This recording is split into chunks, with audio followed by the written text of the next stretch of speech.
आपण बघतोय की लोकसभेचा हा जो निकाल जो आहे तो म्हटलं तर संभ्रमित करणारा आहे, म्हटलं तर अनेकांना आनंद देणारा आहे. एका बाजूला सांगितलं जात आहे की काँग्रेस जे आहे यांचं पुनरुज्जीवन जे आहे ते या निवडणुकांमधनं होताना आपल्याला दिसतंय का? असं जरी सांगितलं गेलेलं असलं तरी आकड्यांच्या या सगळ्या खेळांमध्ये जर आपण पाहिलं तर इतर टीम जी आहे किंवा इतर जे पक्ष जे आहेत यांचाही रोल खरं तर महत्वाचा निवडणुकांच्या आधी आपल्याला दिसत होता. पण आता निवडणुका झाल्यानंतर हे इतर पक्ष यांचा रोल नक्की काय राहणार आहे? म्हणजे नक्कीच अगदी शेवटच्या टप्प्यातल्या निवडणुका पार होईपर्यंत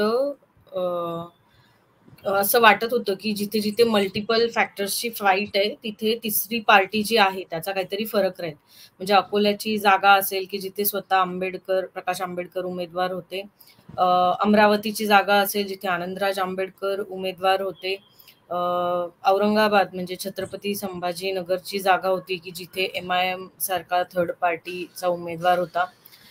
बसपाने आपले उमेदवार अनेक ठिकाणी उभे केलेले होते. त्यामुळे मतदारसंघनिहाय काय म्हणजे एकूणच या सगळ्या पक्षांनी कुठल्याही अलायन्समध्ये न जाता स्वतंत्र उमेदवार दिल्यामुळे महाविकास आघाडीला फटका बसेल असं वाटणं खूप स्वाभाविक होतं.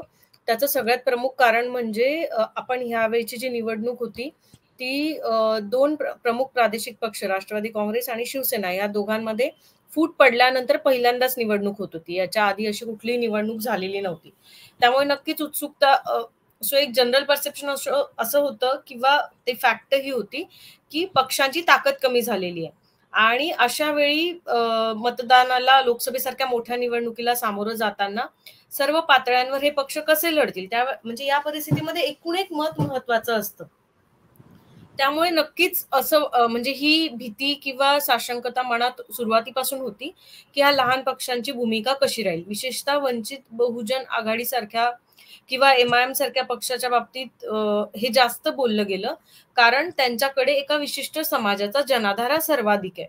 2019ला वंचित आणि MIM ची युती होती आणि त्यामुळे बऱ्याच जागांवर आपण फरक पडलेला बघितला. कारण काँग्रेसची पारंपरिक वोट बँक ही मुस्लिम समाज हा नक्कीच म्हणजे भाजपच्या सोबत जाण्याचा त्यांचा प्रश्नच येत नाही. आणि दुसऱ्या ठिकाणी बौद्ध, दलित, नवबौद्ध म्हणजे हा सगळा समूह जो असतो तो तसा पारंपरिक काँग्रेसच्या सोबत होता. पण गेल्या 2 निवडणुकांमध्ये त्यांच्यातला मोठा वर्ग आपण भाजपच्या बाजूने झुकलेला बघितला होता. 2019ची निवडणूक जसं सुरू झाली तर विरोधकांकडनं एक खूप स्ट्रॉंग नरेटिव्ह सगळीकडे मांडण्यात आलं. ते म्हणजे संविधान बदलाचं, की आता भारतीय जनता पक्ष की ज्याच्या नेत्यांची आणि पक्षाची म्हणजे पूर्ण मांडणी हे कसे हुकुमशाह आहेत आणि यांना पुन्हा त्यांच्या बळावर सत्ता मिळाली तर हे देशाचं पूर्ण स्वरूप बदलून टाकतील, संविधान बदलून टाकतील. हे नरेटिव्ह शेवटच्या माणसापर्यंत पोहोचवण्यामध्ये विरोधकांना यश आलेलं होतं आणि त्यातून एक भीती निर्माण झाली होती.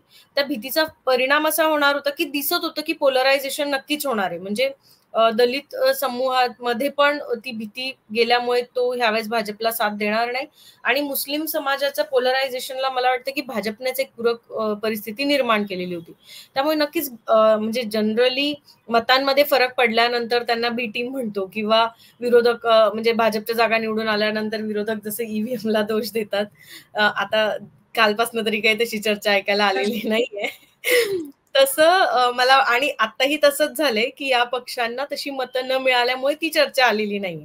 जर भाजपला बहुमत मिळालं असतं तर मला वाटतं की पूर्ण चर्चेचा कल हा वेगळा राहिला असता. पण आता म्हणजे बी टीम वगैरे अशा चर्चेमध्ये न जाता मला वाटतं की आपण आता पाहायला पाहिजे म्हणजे ह्या पक्षांनी पण समजून घ्यायला पाहिजे की त्यांचं गेल्या वेळेपेक्षा मताधिक्य कमी झालंय आणि विरोधकांना म्हणजे इंडिया आघाडीला किंवा महाराष्ट्रात महाविकास आघाडीला जे यश मिळालं ते ह्या लोकांची क्रेडिबिलिटी कमी करून हा सगळा समुदाय आपल्याकडे वळवण्यामध्ये